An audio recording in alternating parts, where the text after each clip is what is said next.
My fellow Americans, I'm speaking to you tonight from the Oval Office. Before I begin, let me speak to important news from earlier today. After 8 months of nonstop negotiation, by my administration, a ceasefire and a hostage deal has been reached by Israel and Hamas, the elements of which I laid out in great detail in May of this year. This plan was developed and negotiated by my team, and will be largely implemented by the incoming administration. That's why I told my team to keep the incoming administration fully informed, because that's how it should be, working together as Americans. This will be my final address to you from the American people from the Oval Office, from this desk as president. And I've been thinking a lot about who we are, and maybe more importantly, who we should be. Long ago in New York Harbor, an iron worker installed beam after beam, day after day. He was joined by steel workers, stonemasons, engineers. They built not just a single structure, but a beacon of freedom. The very idea of America was so big, we felt the entire world needed to see. The Statue of Liberty, a gift from France after our Civil War. Like the very idea of America, it was built not by one person, but by many people, from every background and from around the world. Like America, the Statue of Liberty is not standing still. Her foot literally steps forward atop a broken chain of human bondage. She's on the march, and she literally moves. She was built to sway back and forth to withstand the fury of stormy weather, to stand the test of time because storms are always coming. She sways a few inches, but she never falls into the current below. An engineering marvel. The Statue of Liberty is also an enduring symbol of the soul of our nation. A soul shaped by forces that bring us together and by forces that pull us apart. And yet through good times and tough times, we've withstood it all. A nation of pioneers and explorers, of dreamers and doers, of ancestors native to this land, of ancestors who came by force, a nation of immigrants who came to build a better life, a nation holding the torch of the most powerful idea ever in the history of the world, that all of us are created equal, that all of us deserve to be treated with dignity, justice, and fairness, that democracy must defend and be defined and be imposed, moved in every way possible. Our rights, our freedoms, our dreams. But we know the idea of America, our institution, our people, our values that uphold it are constantly being tested. Ongoing debates about power and the exercise of power. But whether we lead by the example of our power or the power of our example. Whether we show the courage to stand up to the abuse of power or we yield to it. After 50 years at the center of all of this, I know that believing in the idea of America means respecting the institutions that govern a free society. The presidency, the Congress, the courts, a free and independent press. Institutions that are rooted they just might not reflect the timeless words, but they echo the words of the Declaration of Independence. We hold these truths to be self-evident. Rooted in the timeless words of the Constitution, we the people. Our system of separation of powers, checks and balances. It may not be perfect, but it's maintained our democracy for nearly 250 years. Longer than any other nation in history that's ever tried such a bold experiment. In the past 4 years, our democracy has held strong. And every day I've kept my commitment to be president for all Americans through one of the toughest periods in our nation's history. I've had a great partner in Vice President Kamala Harris. It's been the honor of my life to see the resilience of essential workers getting us through a once-in-a-century pandemic. The heroism of service members and first responders keeping us safe. The determination of advocates standing up for our rights and our freedoms, instead of losing their jobs to an economic crisis that we inherited. Millions of Americans now have the dignity of work. Millions of entrepreneurs and companies creating new businesses and industries, hiring American workers, using American products. And together, we've launched a new era of American possibilities. One of the greatest modernizations of infrastructure in our entire history, from new roads, bridges, clean water, affordable high-speed internet for every American. We invented the semiconductor, smaller than the tip of my little finger, and now is bringing those chip factories and those jobs back to America where they belong, creating thousands of jobs. Finally, giving Medicare the power to negotiate lower prescription drug prices for millions of seniors. And finally, doing something to protect our children and our families by passing the most significant gun safety law in 30 years and bringing violent crime to a 50-year low, meeting our sacred obligation to over 1 million veterans so far who are exposed to toxic materials, and to their families, providing medical care and education benefits and more for their families. You know, it will take time to feel the full impact of all we've done together. But the seeds are planted, and they'll grow and they'll bloom for decades to come. At home, we've created nearly 17 million new jobs, more than any other single administration, a single term. More people have health care than ever before. And overseas, we've strengthened NATO. Ukraine is still free. And we pulled ahead of our competition with China, and so much more. I'm so proud of how much we've accomplished together for the American people.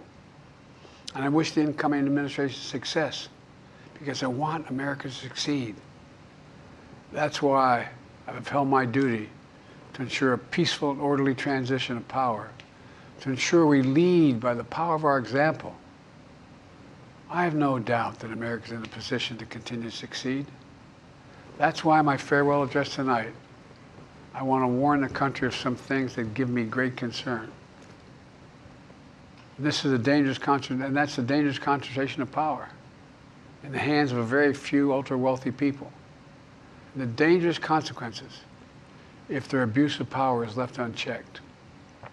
Today, an oligarchy is taking shape in America of extreme wealth, power, and influence that literally threatens our entire democracy, our basic rights and freedoms, and a fair shot for everyone to get ahead.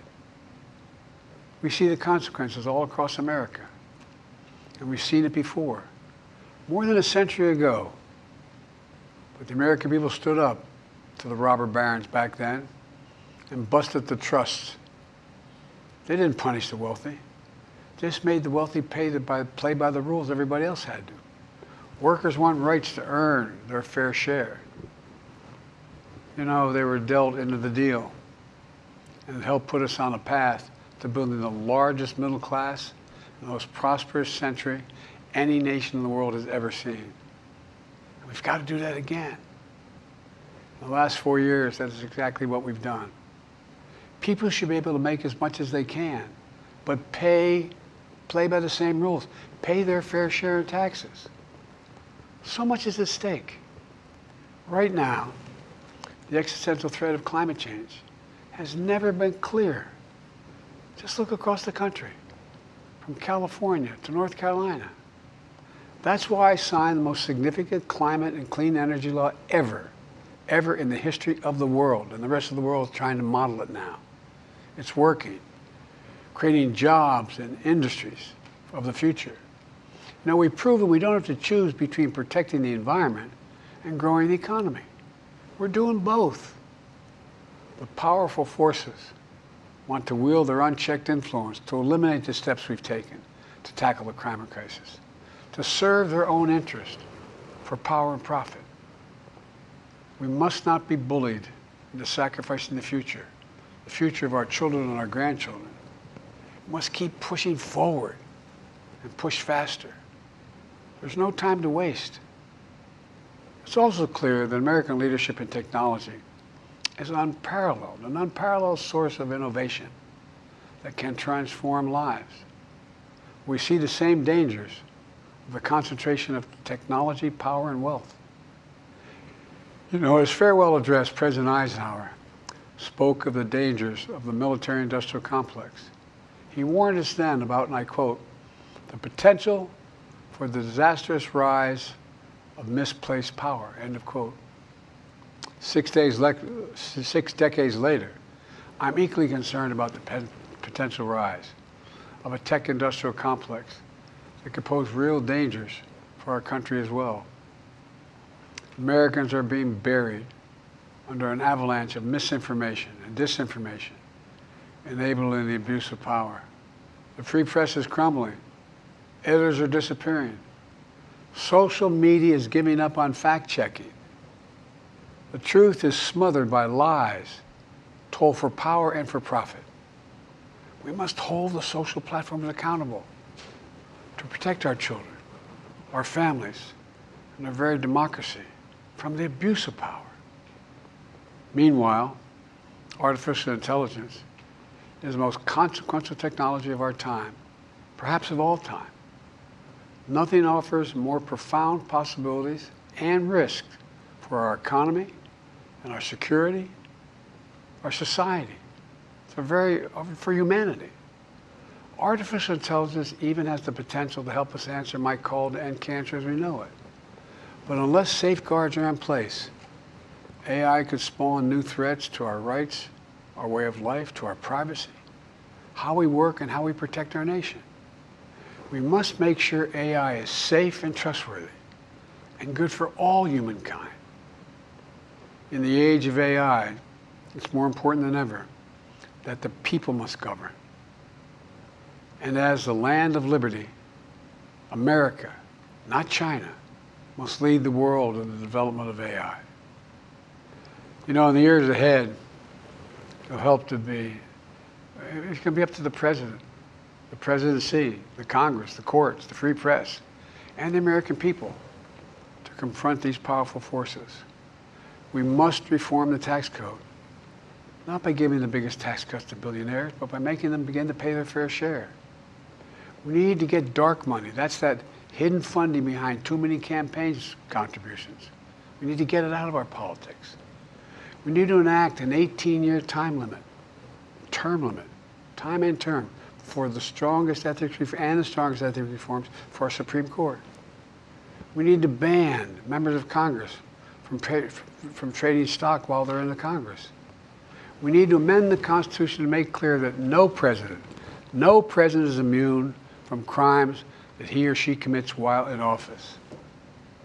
The president's power is not limited. It's not absolute, and it shouldn't be. And in a democracy, there's another danger to the concentration of power and wealth. It erodes a sense of unity and common purpose. It causes distrust and division. Participating in our democracy becomes exhausting and even disillusioning. And people don't feel like they have a fair shot. We have to stay engaged in the process. I know it's frustrating. A fair shot is what makes America, America. Everyone's entitled to a fair shot. Not a guarantee, but just a fair shot. An even playing field. Going as far as your hard work and talent can take you. We can never lose that essential truth, remain who we are. I've always believed, and I've told other world leaders, America can be defined by one word: possibilities. Only in America do we believe anything is possible. Like a kid with a stutter from modest beginnings in Scranton, Pennsylvania, and Claymont, Delaware, sitting behind this desk in the Oval Office as President of the United States. That's the magic of America. It's all around us. Upstairs in the residence of the White House, I've walked by a painting of the Statue of Liberty I don't know how many times. In the painting, there's several workers climbing on the outstretched arm of the statue that holds the torch. It reminds me every day I pass it of the story and soul of our nation and the power of the American people. There's a story of a veteran. This is a veteran, the son of an immigrant, whose job was to climb that torch and polish the amber panes so rays of light could reach out as far as possible. He was known as the keeper of the flame. He once said of the Statue of Liberty, quote, "speaks a silent universal language, one of hope that anyone who seeks and speaks freedom can understand." Yes, we sway back and forth to withstand the fury of the storm, to stand the test of time. A constant struggle, a short distance between peril and possibility. But what I believe is the America of our dreams is always closer than we think. It's up to us to make our dreams come true. Let me close by stating my gratitude to so many people, to the members of my administration, as well as public service and first responders across the country and around the world. Thank you for stepping up to serve. To our service members and your families, it's been the highest honor of my life to lead you as Commander-in-Chief. And of course to Kamala and our incredible partner, the historic Vice President. She and Doug have become like family, and to me, family's everything. My deepest appreciation to our amazing First Lady who's with me in the Oval today, for our entire family. You're the love of my life and the lives of my love. My eternal thanks to you, the American people. After 50 years of public service, I give you my word. I still believe in the idea for which this nation stands. A nation where the strength of our institutions and the character of our people matter and must endure. Now it's your turn to stand guard. May you all be the keeper of the flame. May you keep the faith. I love America. You love it too. God bless you all, and may God protect our troops. Thank you for this great honor.